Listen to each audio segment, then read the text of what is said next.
Hey guys, this is another chapter 25 problem. Um, Basically, a cylindrical copper cable with a length of 1.9 kilometers. Sorry, I don't know why I said it. Kilometers is connected across a 220 volt potential difference. The resistivity of copper is 1.72 times 10 to the negative 8 ohm to ohm meter. What should the diameter of the cable be so that it produces a heat at a rate of 60 watts? So, first, let's label our knowns. We have the length is equal to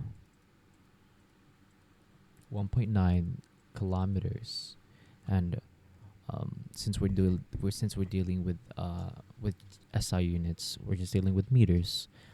This is basically just 1.9 times 10 to the 3 meters, and then across a 220 volt potential difference. So our VAB is equal to 220.0 volts. And then the resistivity of copper is 1.72.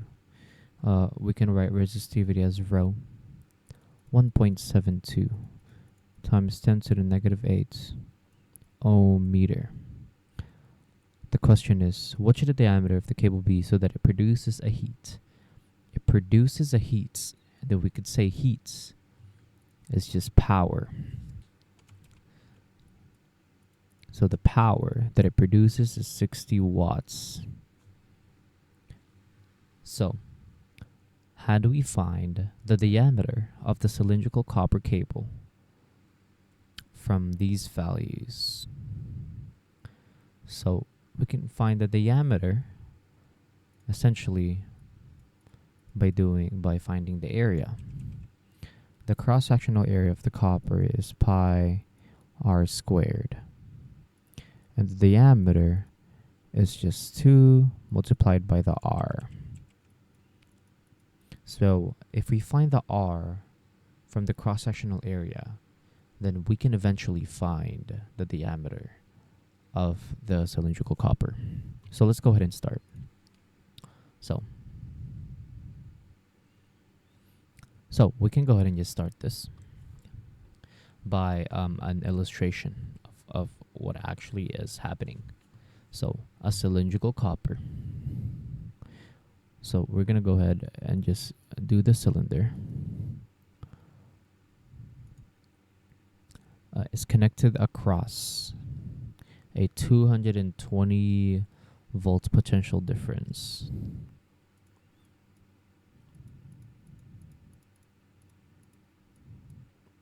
So this is our 220 volts. And then the length of this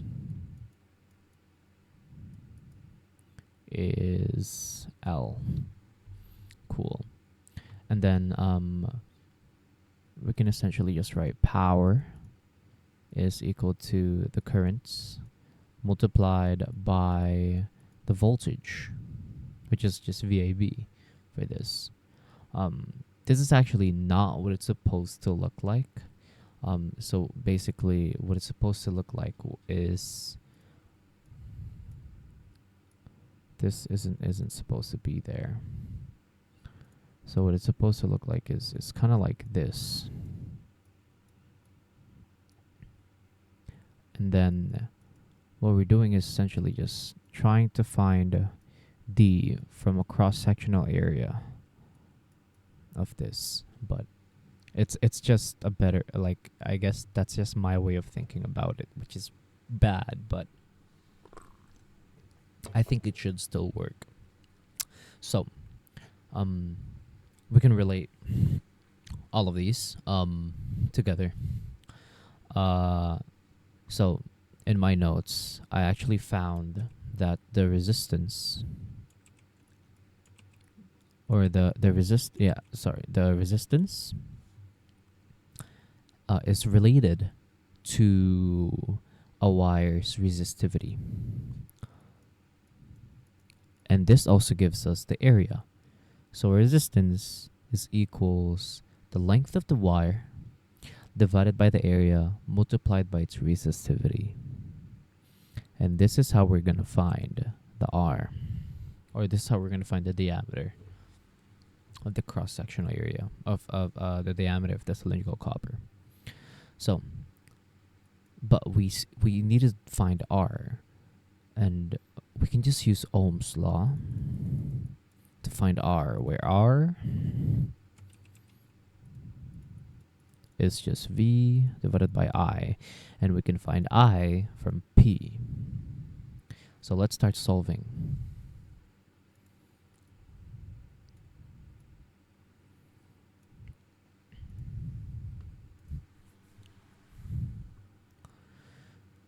Okay, so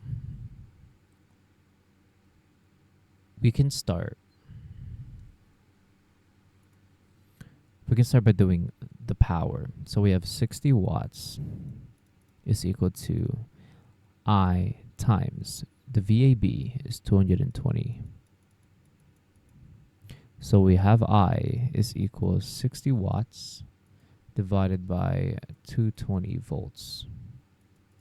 And this gives us 6/22, which is 0.273 amps.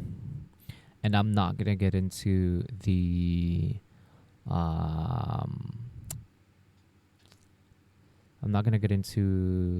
the units for this, just for the sole purpose of the video being shorter. So we have our I, and from here we can find our R. So to find R, we're going to need R is equal to V over I. So R is equal to 220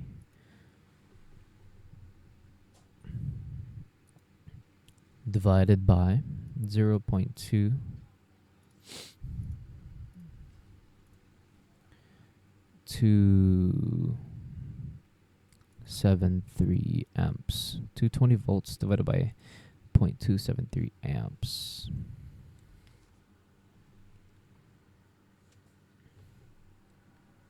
Actually,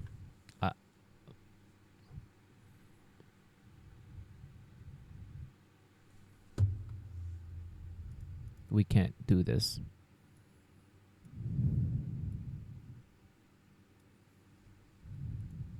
We would just have V is equal to IR.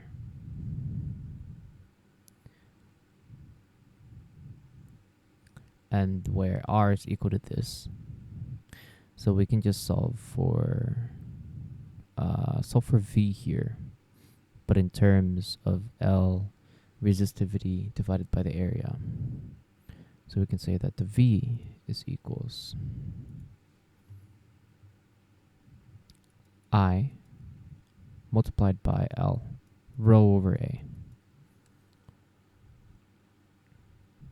And since V is given, we have I, we have L, we have rho, we don't have A.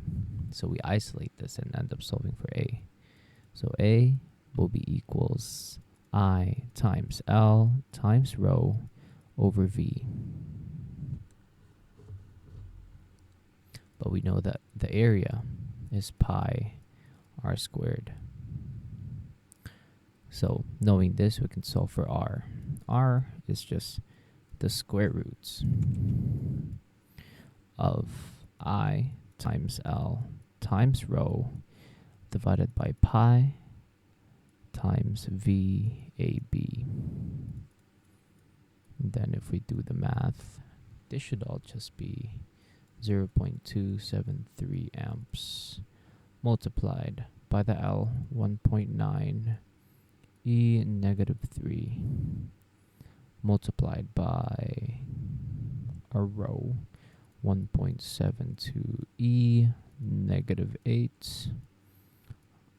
Just not going to do the units. And then pi multiplied by 220.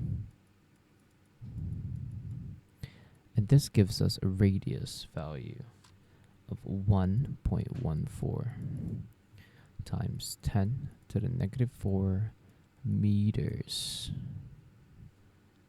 So then we can just say that D is equals 2R, which is equals 2.27 times 10 to the negative 4 meters.